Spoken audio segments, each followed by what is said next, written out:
आप सब? उम्मीद करता हूँ बढ़िया होंगे, स्वस्थ होंगे। आपके अपने YouTube चैनल प्रकाश ITI में आप सभी का हार्दिक स्वागत है। बेटा अपन देख रहे थे ट्रांसफॉर्मर के बारे में, और ट्रांसफॉर्मर जो आपका टॉपिक है वो आपके सेकेंड ईयर में आता है। तो अपन देख रहे थे ट्रांसफॉर्मर, और ट्रांसफॉर्मर में अपन ने पिछले लेक्चर में ये देख लिया था कि आपका सेल टाइप ट्रांसफॉर्मर कैसे था, बेरी टाइप ट्रांसफॉर्मर कैसे था। हालांकि बेरी टाइप इंपॉर्टेंट नहीं है, आपका सेल टाइप और कोर टाइप ट्रांसफॉर्मर बहुत ज़्यादा इंपॉर्टेंट था। अपन ने फुली डिटेल से देखा। आज अपन ट्रांसफॉर्मर को नो लोड कंडीशन देखेंगे कि आपका ट्रांसफॉर्मर नो लोड पर कैसे काम करता है। मतलब नो लोड का मतलब होगा कि आपको सेकेंडरी पर कोई लोड नहीं डालना है। तो आपके दो केस बनते हैं नो लोड के भी। एक तो है आपका प्रैक्टिकल ट्रांसफॉर्मर नो लोड हो तब क्या हो, एक आपका आइडियल ट्रांसफॉर्मर नो लोड हो तो क्या होगा। तो आप डालो पहले तो नो लोड ट्रांसफॉर्मर देखेंगे, और नो लोड ट्रांसफॉर्मर में मैं आपको दो केस बताऊंगा, एक तो आइडियल का, एक प्रैक्टिकल का। दोनों बहुत ज़्यादा इंपॉर्टेंट है, ध्यान से सुनना है। 100% आपका यहाँ से क्वेश्चन पूछा जाएगा। चलो करते हैं, हेडिंग डालें नो लोड ट्रांसफॉर्मर। क्या डालना है? No load transformer. बेटा नो लोड ट्रांसफॉर्मर आपके दो प्रकार से अपन डिस्कस करेंगे। कौन कौन सा करते हैं अपन देखते हैं। पहला तो बेटा अपन करेंगे ideal transformer discuss. No load पहला तो देखेंगे आइडियल ट्रांसफॉर्मर देखेंगे नो लोड में। नो लोड में सबसे पहले क्या देखेंगे? आइडियल ट्रांसफॉर्मर को नो लोड करके देखेंगे। दूसरा अपन देखेंगे प्रैक्टिकली ट्रांसफॉर्मर, कि भाई जो अपन यूज करते हैं तो आइडियल होता है, एक प्रैक्टिकली ट्रांसफॉर्मर होता है। आइडियल ट्रांसफॉर्मर को अपन नो लोड करके देखेंगे कि नो लोड पर आपका आइडियल ट्रांसफॉर्मर कैसा बिहेव करता है। तो पहले देखेंगे आइडियल ट्रांसफॉर्मर कौन सी कंडीशन, नो लोड। फिर देखेंगे प्रैक्टिकल ट्रांसफॉर्मर कैसा, नो लोड। तो दोनों के बारे में अपन नो लोड पे डिस्कस करेंगे। एक तो आइडियल ट्रांसफॉर्मर पे करेंगे, जब आपका आइडियल ट्रांसफॉर्मर नो लोड हो, अंडर नो लोड कंडीशन होगी कि आपका आइडियल ट्रांसफॉर्मर बना लिया, नो लोड पे उस पर क्या क्या बातें होती है वो देखना है। और आपका फिर अपन देखेंगे कि जो अपन यूज करते हैं ट्रांसफॉर्मर वो प्रैक्टिकली ट्रांसफॉर्मर होता है। जैसे आपके घर के बाहर भी लगा होगा, आपकी कॉलोनी के अंदर डिस्ट्रीब्यूशन ट्रांसफॉर्मर लगा हुआ है, और आपने बहुत ट्रांसफॉर्मर देखे भी होंगे। आप मार्केट जाते हैं या फिर अपन कहीं भी रहते हैं तो बेटा आपके आसपास कॉलोनी में आपको एक ट्रांसफॉर्मर दिख जाता है। वो होता है आपका प्रैक्टिकल ट्रांसफॉर्मर, मतलब जो अपन यूज कर रहे हैं। एक होता है आइडियल, तो एक होता है आदर्श। आदर्श हालांकि कोई ट्रांसफॉर्मर होता नहीं है, ध्यान से सुनना है। आदर्श ट्रांसफॉर्मर आपका कोई होता नहीं है, पर बेटा पढ़ते क्यों है? क्योंकि आइडियल केस अगर समझ में आ जाता है तो बेटा प्रैक्टिकल को समझना बड़ा इजी हो जाता है। तो इसीलिए अपन आइडियल ट्रांसफॉर्मर पढ़ते हैं। हालांकि आपके इस धरती पर कोई चीज़ आइडियल नहीं है, कोई आदर्श नहीं है कि भाई जितना इनपुट दो उतना आउटपुट निकाल दे, ऐसी कोई चीज़ बनी नहीं हुई है। तो अपन एक बार चलते हैं आइडियल ट्रांसफॉर्मर की कंडीशन देखते हैं, बाद में अपन देखेंगे प्रैक्टिकल ट्रांसफॉर्मर को नो लोड पे। तो सबसे पहले आप हेडिंग डालो ideal transformer on no load condition. तो पहले हेडिंग देखते हैं कि नो लोड ट्रांसफॉर्मर है, और नो लोड में पहला कौन सा लिया मैंने? Ideal transformer no load. No load ideal transformer, पहला टॉपिक यही देखते हैं कि अपना ट्रांसफॉर्मर कैसा है, नो लोड है। ट्रांसफॉर्मर बनाना अपन ने सीख लिया कि ट्रांसफॉर्मर बनाने के लिए पहले अपने पास एक कोर होनी चाहिए। क्या होनी चाहिए? एक कोर का डिजाइन करना पड़ेगा, एक आपके पास कोर होनी चाहिए। ये बेटा मैंने एक कोर बना ली कोर। अब कोर कहते हो सर, कोर बनी होती है सिलिकॉन स्टील की। अरे सिलिकॉन स्टील की बारीक बारीक पत्तियों से इंसुलेटेड करके बनाते हैं। क्यों बनाते हैं बारीक बारीक पत्तियों को इंसुलेटेड करके? ताकि आपकी एडी करंट लॉस कम हो जाए। कौन सा? एडी करंट, भंवर धारा हानि कम हो जाए। सिलिकॉन स्टील की क्यों बनाते हैं? ताकि आपका हिस्टैरिसीस लॉस कम हो जाए। कौन सा लॉस कम हो जाए? आपका हिस्टैरिसीस लॉस कम हो जाए। तो मैंने ये कोर बेटा जो बनाई है वो बारीक बारीक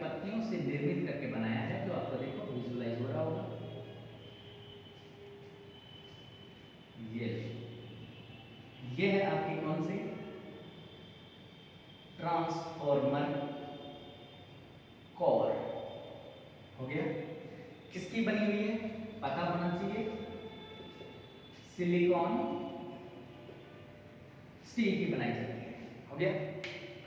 अब मेरी बात सुनना, इस कोर के ऊपर अपन वाइंडिंग लपेटते हैं। क्या करते हैं, कोर पर वाइंडिंग लपेटते हैं। और वाइंडिंग कहाँ पर लपेटी होती है, यहाँ पर वाइंडिंग लपेटेंगे तो इसे बोलते हैं लिंब। तो आपको हमेशा याद रखना है वाइंडिंग हमेशा लिंब पर लपेटी जाती है।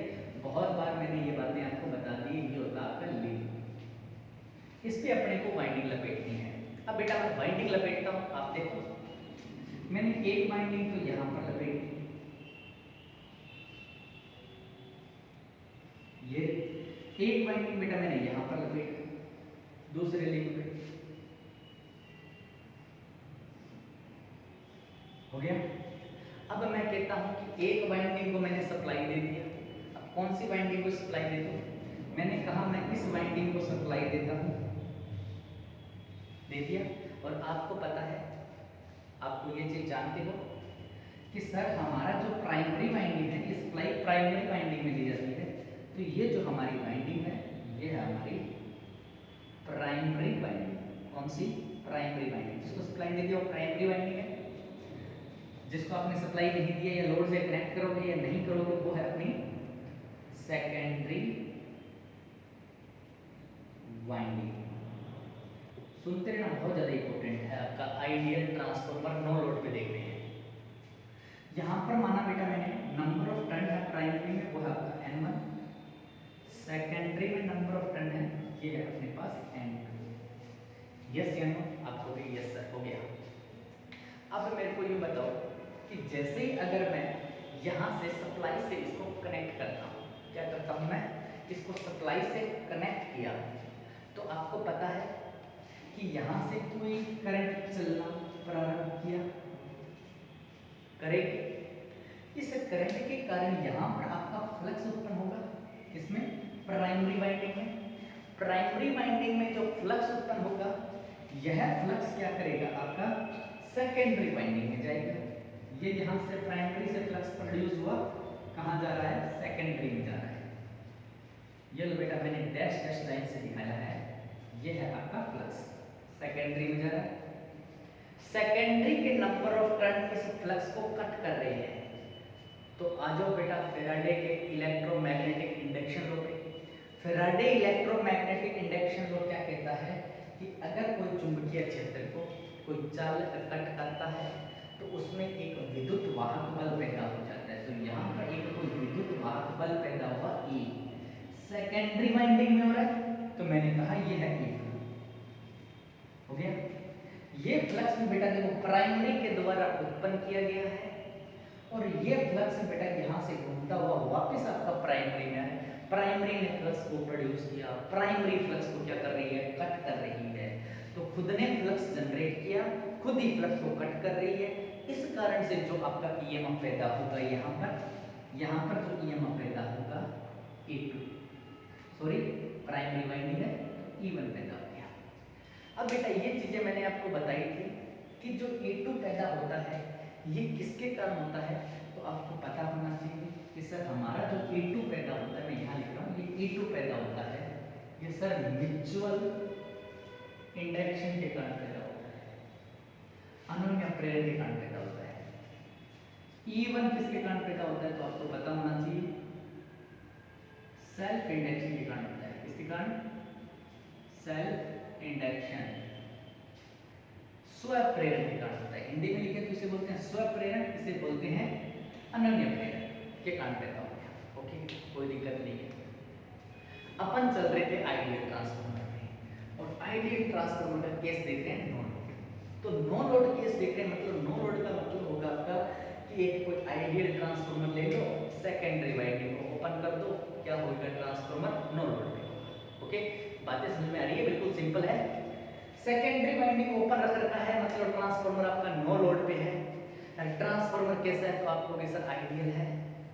आइडियल ट्रांसफार्मर है तो बेटा यहाँ से आपका कोई भी फ्लक्स जितना चलेगा सारा का सारा फ्लक्स कहाँ जाएगा, यहाँ पर जाएगा, नहीं जाएगा, आपको भी ये सब जाएगा। मतलब ये चुंबकीय फ्लक्स है। तो बेटा चुंबकीय फ्लक्स में जैसे आप एक उदाहरण देता हूँ आपको, देखिए कि अपन कहते हैं करंट चल रही है, करंट के मान में कोई बाधा आती है तो अपन क्या कहते हैं, प्रतिरोध होता है। उसी प्रकार अगर मैग्नेटिक सर्किट की मैं बात करूं कि जो फ्लक्स के मान में बाधा आती है उसे बोलते हैं रिलक्टेंस। क्या बोलते हैं, रिलक्टेंस। तो बेटा जो कोर में रिलक्टेंस होगा, रिलक्टेंस हिंदी में बोलते हैं इसे प्रतिष्ठम। क्या बोलते हैं, प्रतिष्ठम, रिलक्टेंस। ये जीरो होता है इसमें आइडियल ट्रांसफार्मर में। वेरी वेरी इंपॉर्टेंट, आपसे पूछेगा कोर का प्रतिष्ठम या रिलक्टेंस आइडियल ट्रांसफार्मर में कितना होता है, जीरो होता है, होता ही नहीं है। फ्लक्स में कोई बाधा आती नहीं है जिसमें आइडियल ट्रांसफार्मर में। सबसे बड़ी बात नोट करके लिखें, आइडियल ट्रांसफार्मर में रिलक्टेंस हिंदी में बोले तो प्रतिष्ठम जीरो होता है। प्रतिष्ठम जीरो हो गया तो यहां से जितना फ्लक्स इसने प्राइमरी वाइंडिंग में उत्पन्न किया उतना सेकेंडरी वाइंडिंग में जाएगा, नहीं जाएगा, आपको ये सब जाएगा। मतलब जितना आपका फ्लक्स जनरेट हुआ उतना सेकेंडरी तक लिंक कर गया, जुड़ गया। मतलब सेकेंडरी तक आपका पहुंच गया, कोई बाधा ही नहीं है, पूरा का पूरा फ्लक्स जा रहा है। तो आप ऐसा कह सकते हो कोई यहाँ से कोई फ्लक्स बाहर निकला क्या, आपको भी नहीं निकला। कोई कोर में रहा क्या, आपको भी नहीं रहा। क्यों, जितना फ्लक्स पैदा हुआ उतना फ्लक्स आपका सेकेंडरी में चला गया। तो आइडियल ट्रांसफार्मर में लीकेज फ्लक्स जीरो होता है। क्या होता है, लीकेज फ्लक्स जीरो होता है। तो यहां पर लिखें आइडियल ट्रांसफार्मर में लीकेज, हिंदी में बोले तो लीकेज फ्लक्स, हिंदी में बोले तो छूटने वाला फ्लक्स जीरो होता है। पर एक चीज याद रखना, आइडियल ट्रांसफार्मर की बात चल रही है, जितना प्राइमरी ने फ्लक्स को जनरेट किया उतना का उतना सेकेंडरी पे जा रहा है, उतना का उतना फ्लक्स सेकेंडरी कट कर रही है। मतलब प्राइमरी और सेकेंडरी वाइंडिंग एक दूसरे से कनेक्ट किससे है, आपको ये सब बहुत दूर दूर है, इलेक्ट्रिकली कपल्ड नहीं होती। पहले लेक्चर में बताया था मैकेनिकली कपल्ड होती है, होती है कि नहीं होती। तो बेटा मैकेनिकली कपल्ड नहीं, मैग्नेटिकली कपल्ड होती है। तो यहाँ से मतलब ये जो आपका फ्लक्स है यही तो बेटा इसके साथ ही तो ये सेकेंडरी वाइंडिंग जुड़ रही है, आपको भी यस। तो बेटा सारा का सारा फ्लक्स यहाँ पर जा रहा है, तो लिंक करने वाला, जुड़ने वाला फ्लक्स क्या होगा, अधिकतम होगा। तो ये याद रखना है। नेक्स्ट आपको याद रखना है कि आइडियल ट्रांसफार्मर में लिंकेज मतलब जुड़ने वाला, लिंकेज फ्लक्स अधिकतम होता है। ये बातें जो लिखा रहा हूं ना, ये एग्जाम में डायरेक्ट पूछता है। ये बातें एग्जाम में बेटा डायरेक्ट पूछता है कि आइडियल ट्रांसफार्मर में रिलक्टेंस कितना होता है, याद रखना है जीरो होता है।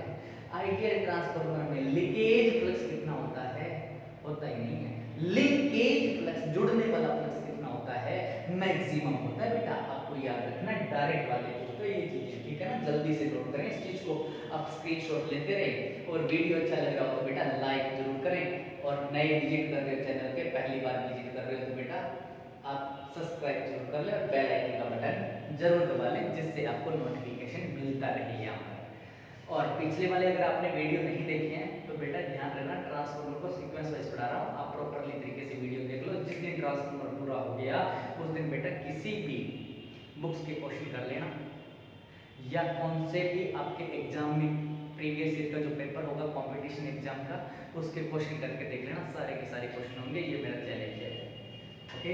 तो जल्दी से नोट करो बेटा इसको, हो गया अगर अब स्क्रीनशॉट ले लिया करो बेटा इन चीज़ों का। स्क्रीनशॉट ले लोगे तो फायदा ये हो जाता है कि बेटा मैं थोड़ा सा वेट नहीं करना पड़ता, ठीक है ना। चलते हैं आगे, नेक्स्ट और टॉपिक देखते हैं, और क्या होता है आइडियल ट्रांसफार्मर में। अब देखो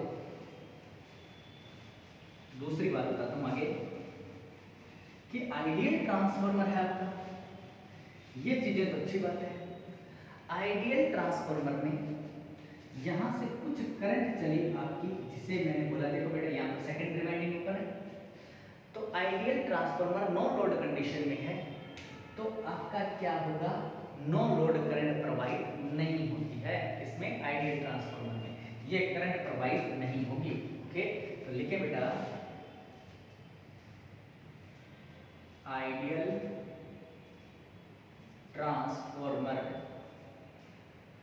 अगर आइडियल ट्रांसफार्मर में डाल लेते हैं में नो लोड करंट प्रवाहित नहीं होती। अभी देखना प्रैक्टिकल पढ़ेंगे ना, तो नो लोड करंट प्रवाहित होगी, इसके दो कंपोनेंट आएंगे आगे प्रैक्टिकल में। पर आइडियल ट्रांसफार्मर में सब कुछ भी नहीं है। दूसरी बात करें कि आइडियल ट्रांसफार्मर में कोर लॉस नहीं होते।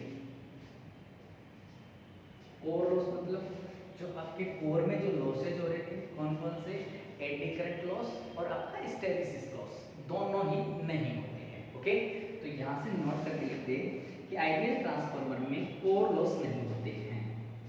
आपको पूछे कि एडी करंट लॉस होगा क्या, एडी करंट लॉस,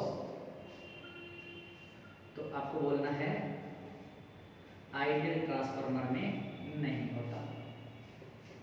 आपसे पूछे हिस्टैरिसीस, इसको बड़ा करके लिखते हैं बेटा हिस्टैरिसीस को, हिस्टैरिसीस लॉस पूछे तो ये भी नहीं होता। मतलब कहने का मतलब आपका आयरन लॉस, आयरन लॉस दो प्रकार के, आयरन लॉस को कोर लॉस बोलते हैं। आयरन लॉस दो प्रकार के, एडी करंट और हिस्टैरिसीस, दोनों ही नहीं होते। क्या नहीं होते, दोनों ही आपके ट्रांसफार्मर में नहीं होते। कौन से में, आइडियल ट्रांसफार्मर में, किसमें, आदर्श ट्रांसफार्मर में। आइडियल को हिंदी बोलते हैं आदर्श ट्रांसफार्मर में दोनों लॉस नहीं होते। हो गया। अब मेरे को बताओ, ये जो वाइंडिंग लपेटी आपने, ये किसकी लपेटी, आपको भी सर कॉपर की लपेटी, तो कॉपर की लपेटी है तो कॉपर लॉस भी नहीं होगा। तो आइडियल ट्रांसफार्मर में कॉपर लॉस भी नहीं होता है। जल्दी से नोट करो, नेक्स्ट अपन देखते हैं बेटा, यहाँ तक नोट करें, स्क्रीनशॉट ले लें साथ साथ में, आगे देखें, लिखें आइडियल ट्रांसफार्मर में कॉपर लॉस नहीं होता है।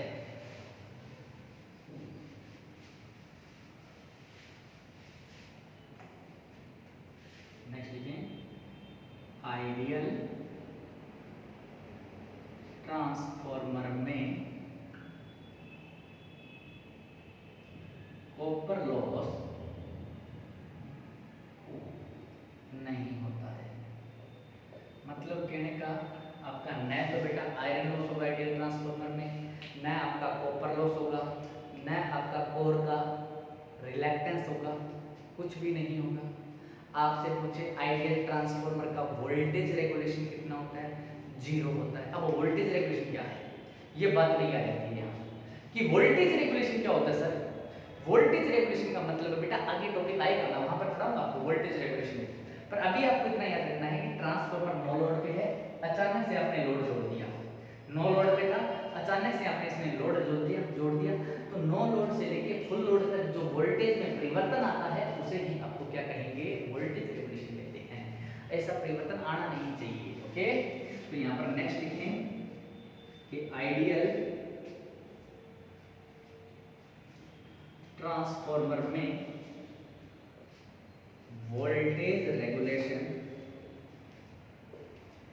वोल्टेज रेगुलेशन 0 होता है। बहुत अच्छी बात है। ओके, आपसे पूछे आइडियल ट्रांसफार्मर में एफिशिएंसी मतलब दक्षता 100% होती है। ये बातें आपको आइडियल ट्रांसफार्मर के लिए याद रखनी है। जल्दी से बेटे बातों को आपको दिमाग में रखना है, यही इंपॉर्टेंट है। यहीं से आपके क्वेश्चंस, बुक में क्वेश्चंस मिलेंगे। आप अपना आइडियल ट्रांसफॉर्मर के क्वेश्चन लगा के देखें, आपका एक क्वेश्चन भी गलत नहीं होगा अगर आपको ये बातें पता है तो। और बेटा अगर वीडियो अच्छी लग रही है तो लाइक जरूर करें, जल्दी से आप इसका स्क्रीनशॉट लें। नेक्स्ट चलते हैं अपन कि आइडियल ट्रांसफॉर्मर अपन ने देख लिया है, अब अपन चलेंगे प्रैक्टिकली ट्रांसफॉर्मर कि अपना अगर प्रैक्टिकली ट्रांसफॉर्मर नो लोड पे हो तो क्या होगा। तो यहां तक नोट करें, फिर अपन देखते हैं प्रैक्टिकली ट्रांसफॉर्मर। चलें आगे देखते हैं प्रैक्टिकली ट्रांसफॉर्मर। आइडियल ट्रांसफॉर्मर देख लिया, नो लोड ट्रांसफॉर्मर देख लिया, नो लोड ट्रांसफॉर्मर एक आइडियल नो लोड ट्रांसफॉर्मर देख लिया। अब देखेंगे प्रैक्टिकली नो लोड ट्रांसफॉर्मर कि अपने पास प्रैक्टिकली नो लोड ट्रांसफॉर्मर कैसा होगा। देखिए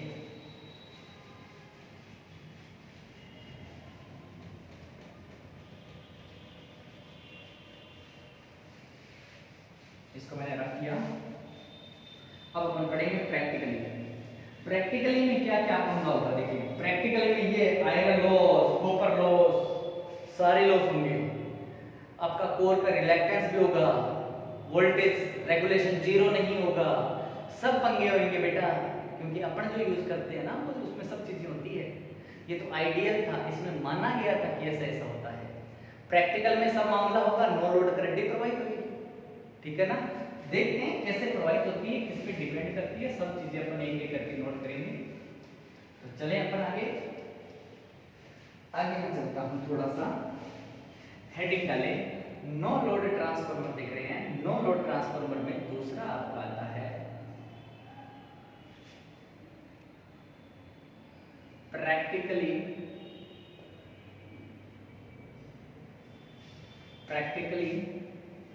नो लोड ट्रांसफॉर्मर।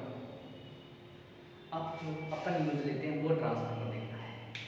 तो वो ट्रांसफॉर्मर कैसा होगा बेटा, वो सेम ऐसा ही होगा। ये आपकी क्या है, कोर है, जिसको बारीक बारीक पत्तियों को इंसुलेटेड करके बनाया गया है। अब याद होने लग गया होगा आपको, है ना। ये कोर मैच नहीं है बेटा, यहाँ से इसको थोड़ा सीधा कर लेते हैं। ये लो, ये है आपकी कोर।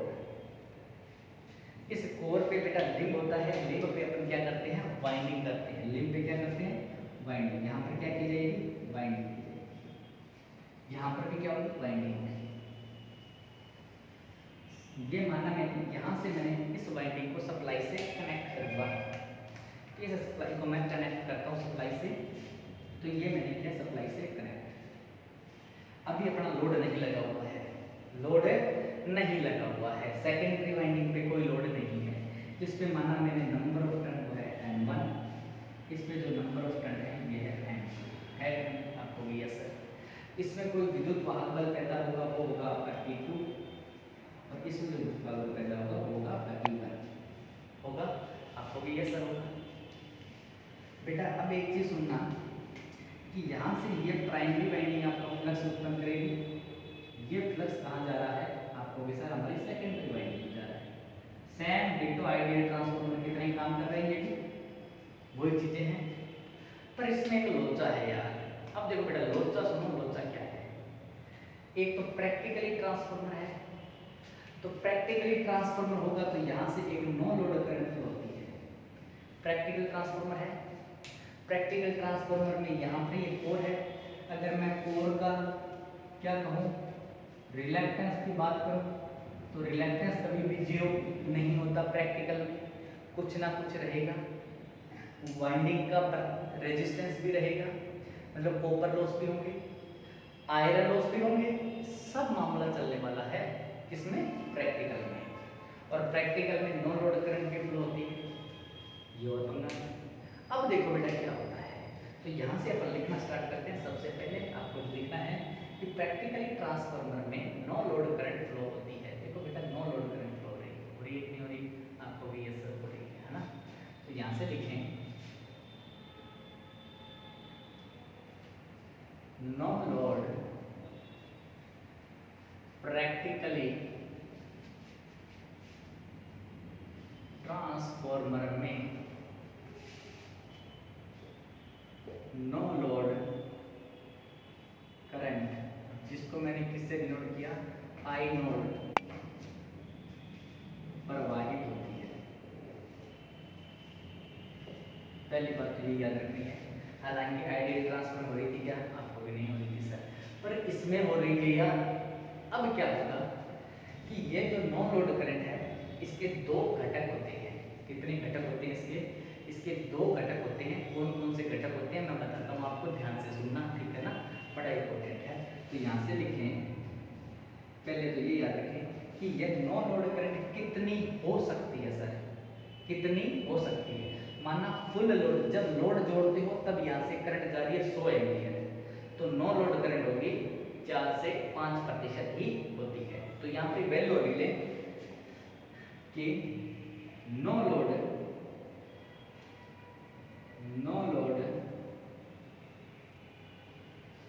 करंट का मान 4 से 5% फुल लोड करंट का होगा। ओके, नो लोड कितने आपकी कितनी चलेगी? अगर फुल लोड करंट 100 एम्पीयर है तो नो लोड करंट आपकी चलेगी 4 या 5 एम्पीयर ही चलेगी। इसका मतलब ये है। अब ये नो लोड करंट चल रही है तो कितनी चल रही है? ऐसे 4 से 5 एम्पीयर। जो फायदा कर रही है क्या अपने कोई फायदा नहीं कर रही है, नुकसान पैदा कर रही है, ये ध्यान रखना। अब नुकसान क्या क्या पैदा करती है? आपके जो आयरन लॉस होते हैं, कॉपर लॉस होते हैं, वो इसी करंट के कारण होते हैं। इसी करंट के कारण आपके क्या होंगे?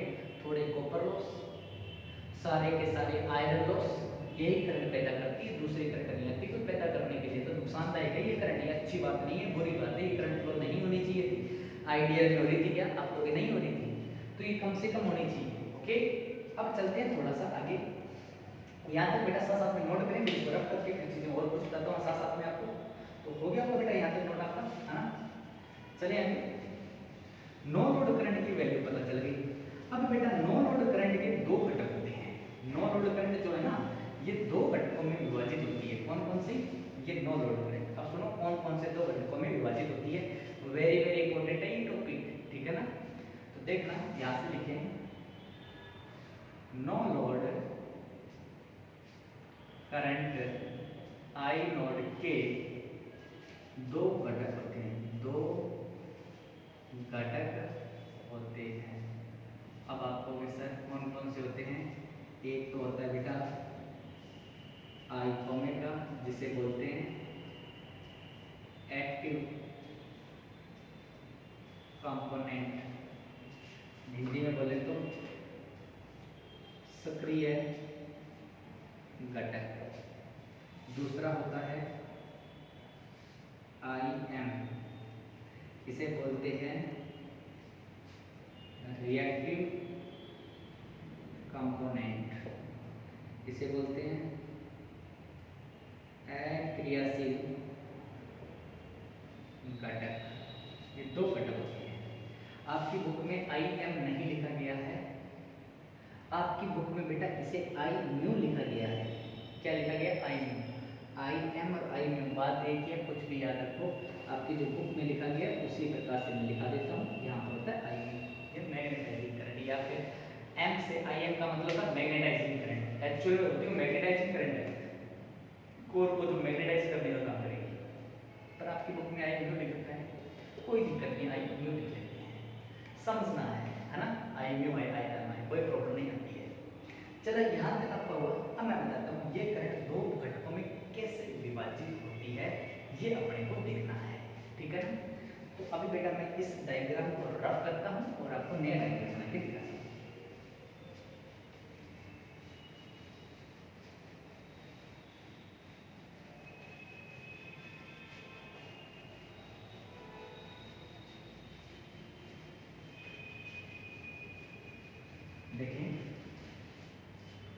देखें अपन ने ये बोला कि यहाँ से मैं कोई सप्लाई दे रहा हूँ, ये मेरी प्राइमरी वाइंडिंग है,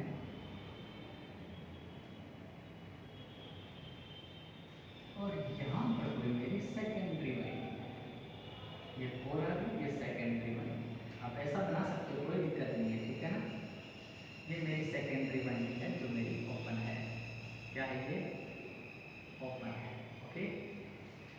एक प्राइमरी वाइंडिंग है जिसको मैंने सप्लाई से कनेक्ट किया हुआ है V वोल्टेज से। ये कौन सी वाइंडिंग है? प्राइमरी हो गया। तो यहाँ से आपकी जो नो लोड करंट चल रही थी ये दो घटकों में विभाजित होती है। वो दो घटक में यही बना देता हूँ, एक तो ये रहा और एक घटक ये रहा। ये जो नो लोड करंट आती है ये दो घटकों में विभाजित हो गई।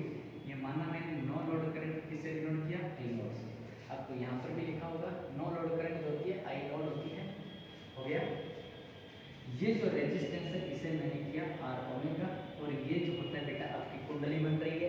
कुंडली का प्रतिरोध क्या कहलाता है? रिएक्टेंस कहलाता है, जिसे अपन लिखा जे एक्स म्यू से। ये जो आर ओमेगा है ये रेजिस्टेंस है, ये है एक्टिव कंपोनेंट, ये है रिएक्टिव कंपोनेंट। याद रखना ये कौन सा आपका एक्टिव कंपोनेंट जो मैंने यहाँ पर बताया हुआ है। देखिए आई ओमेगा जिसे सक्रिय घटक, ये रेजिस्टेंस वाला भाग होता है ना, इसे एक्टिव कंपोनेंट कहते हैं, ध्यान रखना। और जो ये इधर होगा ये होगा आपका रिएक्टिव कंपोनेंट। मतलब आम भाषा में बताता हूँ यार, ये यहाँ पर नो लोड करंट जो आ रही है ये दो भागों में टूटती है। कौन कौन से? एक इस भाग में, एक इस भाग में। इस भाग में टूटेगी तो एक्टिव कंपोनेंट हो गया, एक्टिव घटक हो गया। इस भाग में टूटेगी तो रिएक्टिव घटक हो गया। तो माना मैंने जो मेरी करंट है वो इधर टूट गई, इधर आएगी वो तो आएगी आई ओमेगा, और इधर आएगी वो आएगी आई। ये लो बेटा, ये यहीं पर बातें यही लिख रखी है यार, है ना?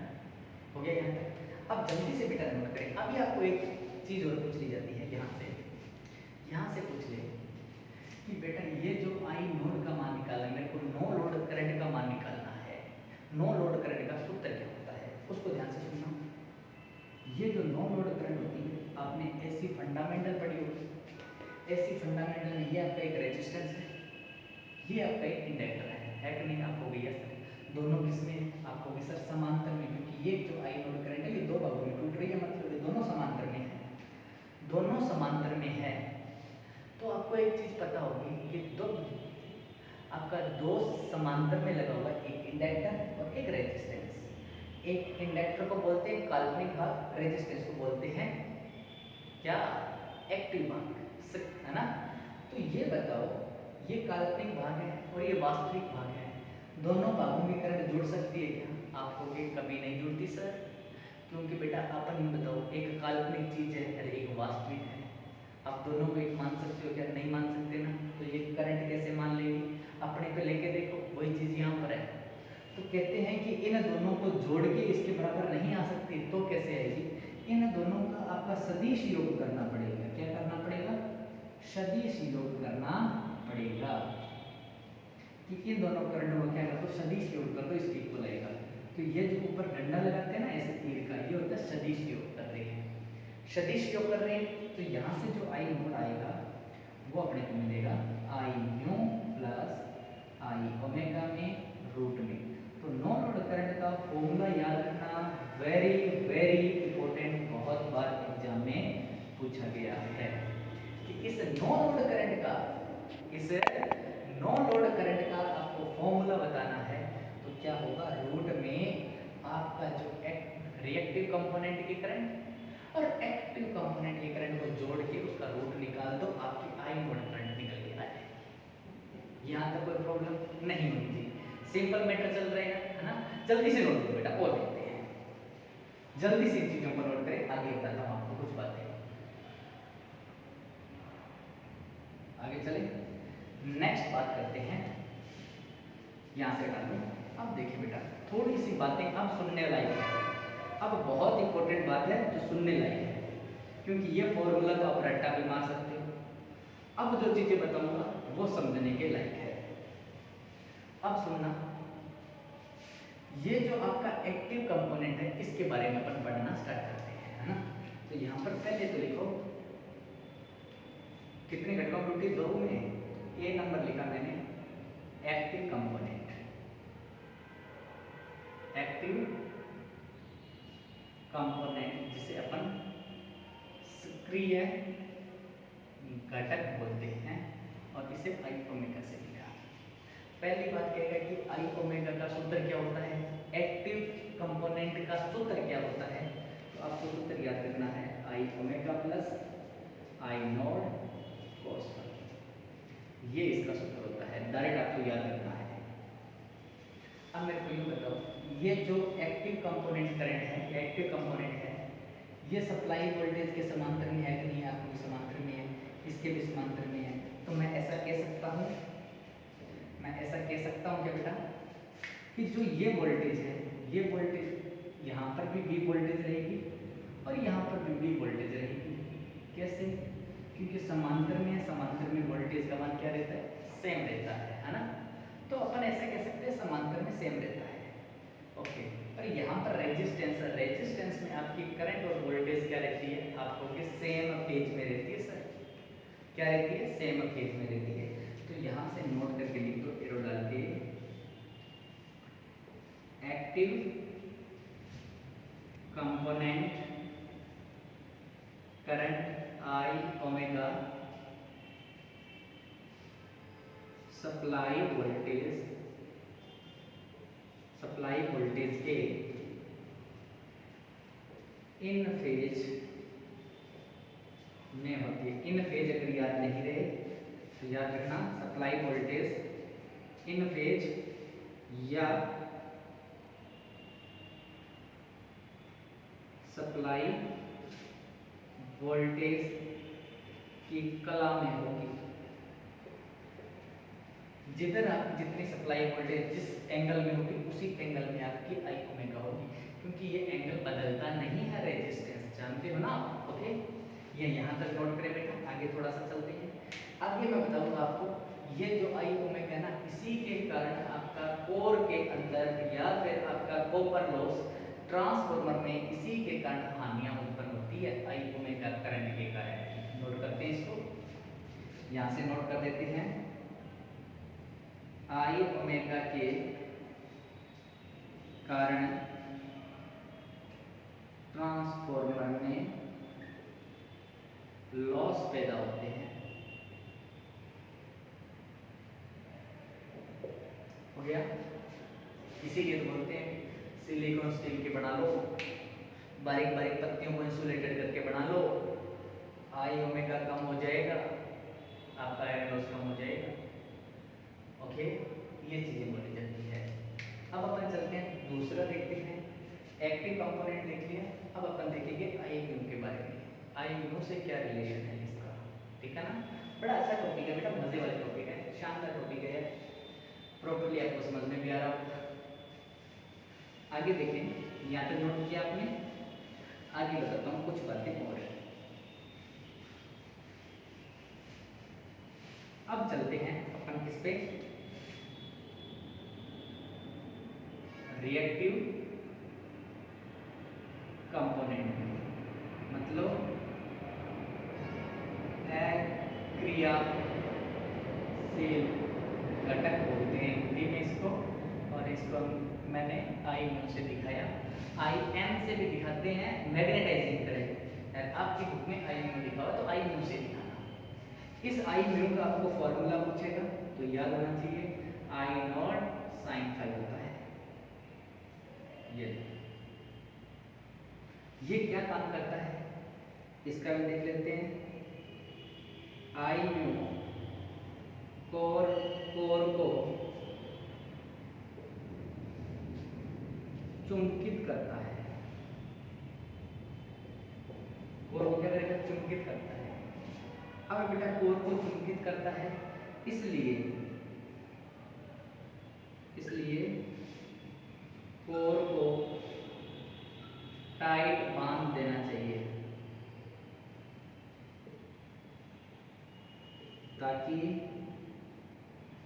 आई म्यू कम हो सके, या ऐसा ना लिखे, बांध देना चाहिए जिससे कोर मैग्नेटाइजिंग कम होगी। आपको ये बातें नोट करनी है। हो गया। जल्दी से आप इसको नोट करें बेटा। अभी अपने को ये पता चला कि ट्रांसफार्मर नो लोड पे है, नो लोड पे सारे लॉसेज होते हैं। ये लिख पाया नहीं है पर आपको दिमाग में रखना है कि सारे लॉसेज होते हैं। सारे लॉसेज मतलब आपके दो ही तो लॉसेज होते हैं ट्रांसफार्मर में, एक तो आयरन लॉस और एक कॉपर लॉस। दोनों के दोनों होंगे प्रैक्टिकल ट्रांसफार्मर में जब नो लोड पे होगा। कॉपर लॉस थोड़ा कम होगा पर होगा जरूर। बात करते हैं कि नो लोड कंडीशन के अंदर एक नो लोड करंट फ्लो होती है जिसके दो घटक होते हैं, I omega I mu. I node मतलब नो लोड करंट निकालना है तो ये नो लोड करंट की वैल्यू पता होनी चाहिए, 4 से 5% होती है। इसकी वैल्यू निकालनी है तो आई ओमेगा प्लस आई म्यू का क्या करना पड़ेगा, सदिश योग करना पड़ेगा। अलजेब्रिक योग मत कर देना कि आई ओमेगा प्लस आई म्यू सच बराबर हो रहा है, गलत कर लोगे। अतः इनका क्या निकालना, सदिश योग निकालना। मैंने बेटा सदिश योग निकाला, ये सदिश योग के बराबर होती है। फिर मैंने बोला आई ओमेगा जो है सप्लाई वोल्टेज के इन फेज में होती है। आपकी बात करूं आई म्यू, ये बेटा देखना इंडक्टर है यहाँ पर, तो ये सप्लाई वोल्टेज से 90 डिग्री लैग करती है। ये आई म्यू क्या करती है, 90 डिग्री लैग करती है। लिख दें बेटा, मैंने लिखवाया नहीं है, आप यहाँ पर लिख दें आई म्यू सप्लाई वोल्टेज से 90 डिग्री लैग करती है। हो गया। तो ये था आपका नो लोड ट्रांसफार्मर। अभी अपन इसका फेजर आरेख और देख लेते हैं, इसका फेजर आरेख और देख लेते हैं और अपना नो लोड ट्रांसफार्मर कंप्लीट हो जाएगा। तो यहाँ तक आपने नोट कर लिया होगा। अब हम बात करते हैं थोड़ा सा फेजर आरेख। फेजर आरेख देखते हैं, बिल्कुल सिंपल सा फेजर आरेख है, आपको बस दिमाग में रखना है। देखना, माना कि मैंने फेजर बनाना है मेरे को, ये यहां पर मैंने माना आपकी सप्लाई वोल्टेज कितनी दे रहे हो, यहां पर V दे रहे हो ना, तो V सप्लाई वोल्टेज यहां पर मानी है। तो ये जो आई ओमेगा है, ये जिधर आपकी वोल्टेज होगी उधर ही आई ओमेगा होगा कि नहीं होगा, आप होगी। कैसे सर, रेजिस्टेंस होता है, रेजिस्टेंस में करंट और वोल्टेज आपकी इन फेज के अंदर होती है। किसमें होती है, इन फेज में। जिधर वोल्टेज रहेगा ना ये, उधर ही आई ओमेगा रहेगा, क्योंकि रेजिस्टेंस में प्रवाहित हो रहा है। रेजिस्टेंस लीड लैग नहीं करता, उसकी औकात ही नहीं है रेजिस्टेंस की लीड लैग करने की, इन फेज में रखता है। मतलब आपकी इधर वोल्टेज है तो आपकी करंट भी आई ओमेगा जो करंट होगी वो आपकी इधर ही होगी, इसी डायरेक्शन में होगी। हो गया। अगर मैं बात करूं इसकी कि सर ये आई म्यू करंट का क्या होगा, यार यहाँ पर आपका क्या बन रहा है, आपको भी सर हमारा इंडक्टर बन रहा है। इंडक्टर का नेचर होता है, याद रखना, इंडक्टर का नेचर होता है कि ये सप्लाई वोल्टेज है तो इससे आपकी 90 डिग्री करंट क्या रह जाती है, पीछे रह जाती है। इंडक्टर में लैग करता है, क्या करता है, लैग करता। सुनो, तो इससे लैग पे बनाना है, जैसे ही क्लॉकवाइज चलते हैं तो लैग एंगल आता है। तो यहाँ पर जो करंट होगी वो होगी आई म्यू। दोनों के बीच में कितना डिफरेंस है, तो आपको भी 90 डिग्री का सर। हो गया। अभी आपने पढ़ा कि आई नोट जो होता है आई म्यू प्लस आई ओमेगा के बराबर होता है। मतलब आप यहाँ से एक रिजल्टेंट ले लेते हैं कि इन दोनों को जोड़ना है, इन दोनों को फेजर में जोड़ना सिखाता हूँ बेटा। इन दोनों को यूं करना, जहां पर ये दोनों कट कर रहे हैं वहां तक आप लाइन खींच दो यूं करके। ये करंट कौन सी होगी, आई नो लोड करंट। ये कौन सी करंट है, नो लोड करंट। हो गई। अब देखो ये नो लोड करंट हो गई, तो बेटा देखो इन दोनों का सम करने का मतलब यूं लाइन खींचना, जहां पर कट कर रही है आप सीधी लाइन खींचो, नो लोड करंट। अब आपसे कई बार ये थीटा का वैल्यू पूछी जाती है, ये थीटा नोड। ये थीटा नोड जो मैंने लिखा है ये होता है नो लोड एंगल। क्या होता है, नो लोड एंगल, जो कितना होता है 75 से बड़ा 90 से छोटा होता है। 90 डिग्री से छोटा 75 डिग्री से बड़ा होता है। कौन, आपका सप्लाई वोल्टेज और नो लोड करंट के बीच में एंगल। सप्लाई वोल्टेज और नो लोड वोल्टेज के बीच में जो एंगल होता है उसे नो लोड एंगल कहते हैं। नो लोड एंगल वैल्यू कितनी होती है, 75 से तो बड़ा होगा, 90 से छोटा होगा। मतलब मैं अगर बात करूं कि इतना एंगल होता है, अगर मैं कहूं नो लोड पर पावर फैक्टर, क्या कहूँ, नो लोड पर मेरे को पावर फैक्टर देखना है। पावर फैक्टर कितना होगा, तो आप कहोगे पावर फैक्टर को मैं पूछूं किससे रिप्रेजेंट करते हैं, तो आप कहोगे cos फाई से। cos फाई से करोगे, फाई की वैल्यू कितनी है, आप कहोगे सर 75 से 90। मतलब cos में मान बढ़ता है, एंगल बढ़ता है, तो cos का मान घटता है। जानते हो कि कैसे? आपको पता होगा कि जब अपने cos 0 का मान कितना होता है, आपके तो ये होता है, cos 90 का मान कितना होता है, आपके तो 0 होता है। मतलब एंगल बढ़ रहा है तो cos घट रहा है। तो यहाँ तो एंगल 75 से 90 बहुत बड़ा है, तो यहाँ पर जो पावर फैक्टर आता है, नो लोड पावर फैक्टर आता है, वो बहुत कम आता है। क्या आता है? बहुत कम होता है। आपको याद रखना है, ये है वेरी वेरी इंपॉर्टेंट टॉपिक। यहाँ से आपके कंपटीशन में भी एग्जाम में पूछा गया है। क्या क्या पूछा गया है मैं दोबारा बता दूं, आपका पूछा गया है कि आई नोड करंट का मान याद करना, वो पूछा गया है। आपको आई नो दिया गया था, आई ओमेगा दिया गया था, आपको बताना था। आप पिछले पेपर देखें बेटा, आपको ये क्वेश्चंस 101% मिलेगी। आपकी बुक के क्वेश्चन करके देखो, ये चीजें मिलेगी। आपके आईटीआई के क्वेश्चन करके देखो, उनमें भी ये क्वेश्चन आते हैं, क्योंकि आपकी थ्योरी तो एक ही है। उसी बुक से आपका कंपटीशन निकलता है। कंपटीशन के क्वेश्चन उसी बुक से आने वाले हैं जो आपके पास में है। और जो बुक पढ़ोगे आईटीआई पास होगी बेटा, कोई नौकरी और सेट हो जाएगी। नौकरी सेट हो गई तो बेटा लाइफ में बहुत कुछ सेट होगा। अभी बहुत कुछ बाकी है ना, तो इन चीजों को आपको पढ़ना पड़ेगा। देखो क्वेश्चन कहां से है, नो लोड करंट की आपको फॉर्मूला याद रखना है। नो लोड करंट एंगल कितना होता है, 75 से 90 डिग्री होता है। नो लोड में पावर फैक्टर कितना होता है, जी बहुत कम होता है, ज्यादा नहीं होता, बहुत कम होता है। नो लोड करंट के कितने कंपोनेंट होते हैं साहब, 2 कंपोनेंट होते हैं। कौन कौन से होते हैं आपको बताना है। ये चीजें नो लोड से पूछी जाती है, जितनी आइडियल से नहीं पूछी जाती, जितनी प्रैक्टिकल से पूछी जाती, क्योंकि अपने जिंदगी में प्रैक्टिकल काम आता है, आइडियल काम नहीं आता। आइडियल पढ़ने के काम आता है, बेस्ट प्रैक्टिकल चीजों को समझाने के लिए आइडियल केस लिया जाता है। आइडियल कभी ट्रांसफॉर्मर में बना है न जिंदगी में बनने वाला है, वो तो एक केस लिए थे अपन ने पढ़ने के लिए। तो यहाँ पर अपना नो लोड ट्रांसफॉर्मर खत्म होता है। मिलते हैं बेटा एक नई वीडियो के साथ में, और आप इस चैनल को सब्सक्राइब करें, बेल आइकन का बटन दबाएं, और वीडियो अच्छी लगी तो बेटा लाइक जरूर करें। मिलते हैं एक नई वीडियो के साथ में, तब तक के लिए बाय बाय।